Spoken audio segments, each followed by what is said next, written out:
Hi friends, welcome channel fact Ganesha. तो दोस्तों, इस संपूर्ण विश्व में सर्वशक्तिमान ईश्वरी है और उनकी इच्छा के बिना एक पत्ता भी नहीं हिल सकता। यह बात समय समय पर सिद्ध हो चुकी है कि ईश्वर प्रत्यक्ष रूप से भले ही दिखाई ना दे, लेकिन अप्रत्यक्ष रूप से वह संसार के कण कण में बसे हुए है। यह बात भी सत्य है कि हम में से कुछ लोग बहुत भाग्यशाली होते हैं क्योंकि उन पर ईश्वर की विशेष कृपा होती है और कुछ ऐसी शक्तियाँ उनके पास हमेशा विद्यमान होती है जो हर समय उन्हें सही मार्ग दिखाती है और हर मुश्किल में उनकी सहायता करती है। यही नहीं, ईश्वरीय शक्ति को कुछ ऐसे व्यक्ति को चुनौती है जो खुद भी सही मार्ग पर चले हैं और दूसरों लोगों को भी सही मार्गदर्शन कर चुके हैं तथा उनकी सहायता कर सके। लेकिन हमें कैसे पता चल सकता है कि किन व्यक्तियों के पास अलौकिक शक्ति है या कौन से व्यक्तियों पर ईश्वर की कृपा है? तो दोस्तों, आपको बता दें कि हमारे प्राचीन ग्रंथों में कुछ ऐसे संकेतों के बारे में बताया गया है जिनसे हमें यह समझ सकते हैं कि किन व्यक्तियों पर ईश्वर की कृपा तथा अलौकिक शक्ति है। तो चलिए जानते हैं इस वीडियो के माध्यम से। तो दोस्तों, इससे पूर्व मेरे चैनल को सब्सक्राइब अवश्य करें और बेल आइकॉन प्रेस करके ऑल बटन पर क्लिक जरूर करें।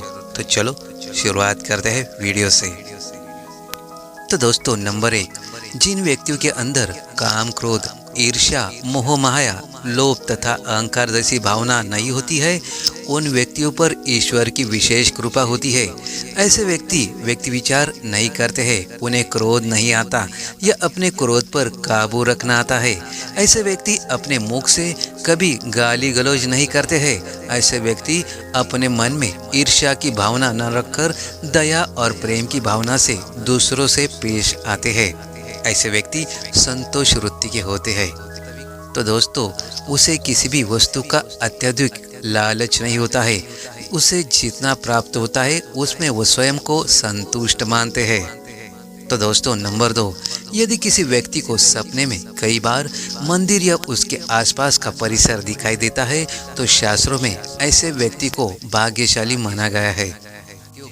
जिन व्यक्तियों को अपने सपने में ईश्वर का बार बार साक्षात्कार होता है, उन्हें व्यक्तियों के साथ ईश्वरी शक्तियों का जुड़ी होती है। भगवान ऐसे व्यक्ति को कुछ विशिष्ट संकेत भी दे सकते हैं जिनसे वो व्यक्ति समझ सकता है कि अलौकिक शक्तियाँ हर कदम पर उसके साथ है। तो दोस्तों, नंबर 3, जो व्यक्ति अपने दैनिक कार्य से बचा हुआ समय ईश्वर की भक्ति, आराधना और नाम स्मरण में व्यतीत करता है और ईश्वर को सत्य मानते हुए उनकी अनुभूति करने में समर्थ होता है, वास्तव में उस व्यक्ति के आसपास एक ईश्वरीय शक्ति का पवित्र घेरा होता है जिसके कारण उसे ईश्वर का आभास रहता है।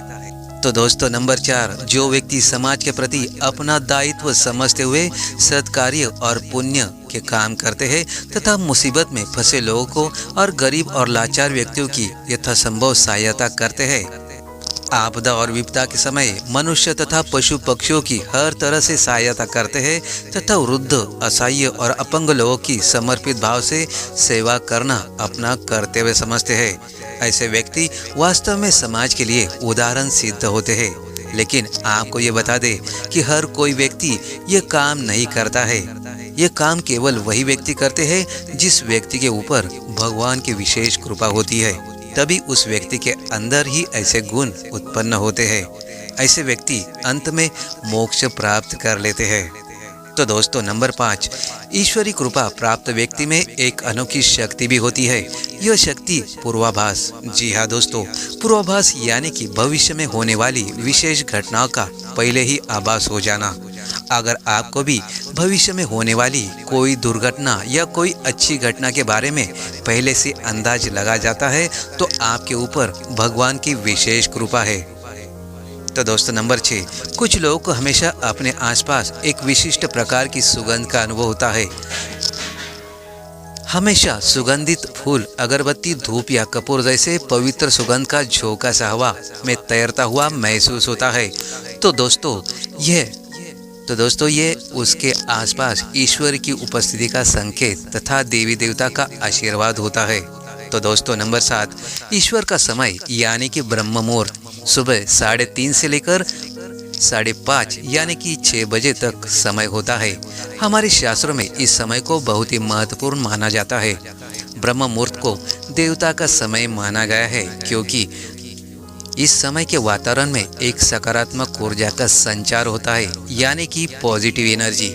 यदि किसी व्यक्ति की नींद प्रतिदिन ब्रह्म मुहूर्त में अपने आप ही खुल जाती है और वह व्यक्ति अपने अत्यंत प्रसन्न चित्त से अपने नित्य कर्म से निवृत्त होकर ईश्वर की आराधना करता है और उगवते सूर्य को अर्घ्य देता है, तो ऐसा व्यक्ति निश्चित रूप से ईश्वर की इच्छा के अनुसार ही ऐसा करता है। उसे ऐसा करने के लिए ईश्वरी शक्तियाँ प्रवृत्त करती है, यानी कि ऐसे व्यक्ति पर भगवान की विशेष कृपा बनी हुई होती है।